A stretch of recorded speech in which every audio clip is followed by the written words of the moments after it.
안녕하십니까. 한반도 안보전략연구원 부원장 김만익입니다. 오늘은 해리스 대선 승리 가능성이 커지면서 해리스 집권 시 미국의 대외정책이 어떤 모습을 볼지에 대해 관심이 커지고 있어 이에 대해 말씀드리고자 합니다. 해리스는 경력상 바이든과는 달리 외교안보 경험이 거의 없기 때문에 새로운 접근 방식을 취하기보다는 일단 해리스 정부는 바이든 정부 대외정책을 그대로 계승할 것으로 전망됩니다. 해리스는 바이든 정부처럼 전통적인 미국의 대외정책을 개성하여 미국의 강력한 글로벌 리더십 확보와 미국의 가치와 안보 수호 그리고 동맹 중시 정책을 유지할 것으로 보입니다.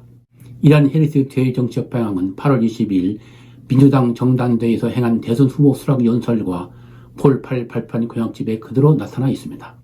해리스는 대선 후보 수락 연설에서 우리는 해외에서 우리의 안보와 가치를 진전시키는 데 변함이 없을 것이며 미국이 글로벌 리더십을 포기하는 것이 아니라 강화하도록 만들 것이다.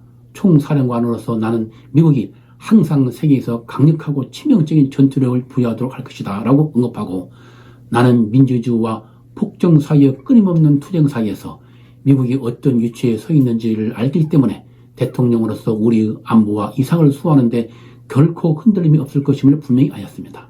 그리고 대통령으로서 나는 우크라이나, 나토와 함께 굳건하게 서겠다고 말하는 등 우크라이나에 대한 지속적 지원과 나토 중심의 동맹 기조를 강조했습니다.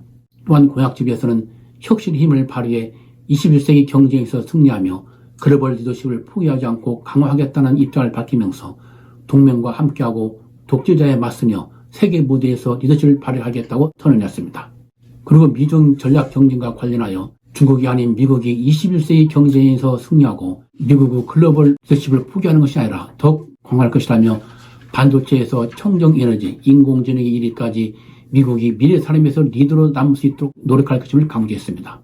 이런 언급 내용들을 감안할 때 해리스는 2차 대전 이후 수십 년 동안 이어져온 전통적인 미국의 대외정책을 개성하여 바이든 정부보다 더 보수적이고 강력한 모습을 보일 것으로 전망됩니다.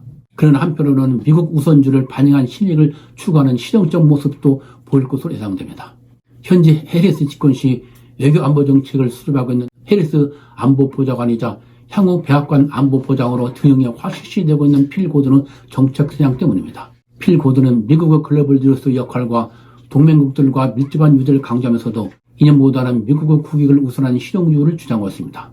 실제로 해리스는 필 고든의 영향을 받아 민주주의와 폭정 간의 투쟁을 말하면서도 민주주의와 권위주의를 구분하는 선을 언급하지 않고 있습니다. 이러한 모습은 정적 살해 등 인권 탄압을 자행하고 있는 권위주의 국가인 사우디와 현재 미 국익을 위해 관제의 선을 추진하고 있는 데서 잘 나타나고 있다고 하겠습니다. 다시 말하면 해리스 정부는 미국의 규칙과 규범에 기반한 미국 주도 글로벌 질서를 파괴하는 중국, 러시아, 이란 등 미국에 투자하는 권위주의 국가들에 있어서는 동맹 강화를 통해 강력히 대응해 나갈 것이나, 그렇지 않은 여타 권위주의 국가들과는 미 국익을 위한 실용적 접근을 해 나갈 것이며 경제 통상 분야에서도 미국의 이익을 우선시할 것입니다. 특히 해리스는 사이버 위협, 선거 해킹과 원격 감시, 인공지능과 퀀텀 컴퓨팅 등으로부터 오는 신세대 안보 위협에 강력 대응해 나갈 것입니다. 해리스는 캘리포니아주 검사 시절과 상원 법사위 의원 시절 실리콘밸리에서 발생한 중국의 기술 탈취, 러시아의 2016년 미 대선 개입 등 첨단 기술을 이용한 중국과 러시아의 안보 위협 문제를 조사한 경험이 있어서 누구보다도 새로운 안보 위협 실상을 잘 알고 있기 때문입니다. 결론적으로 해리스 정부 대외정책은 미국이 글로벌 질서를 주도하고 이에 도전하는 국가들의 강력 대응해온 2차 대전 이후 수십 년 동안 이어져온 전통적인 미국 대외정책을 개선하면서도 미국 사회 저변에 광범위하게 퍼져 있는 미국 우선주의를 감안하여 실리이주 정책을 병행해 나갈 것으로 전망됩니다. 즉 해리스는 과거 영국 대처 수상의 영국 이익을 위해 강력한 모습을 보여 철의 여인이라는 명칭을 얻었듯이 미국의 글로벌 지도력 유지와 국익을 위해 강력한 입장을 추구하는 미국의 철의 여인이 될 것으로 보입니다. 이제 후반전에 접어든 미 대선 경주가 해리스와 트럼프 간 초박빙 혼전으로 전개되면서 세계는 대선 이후 미국이 어떤 방향으로 나아갈 것이 촉각을 세우고 지켜보고 있는 중입니다.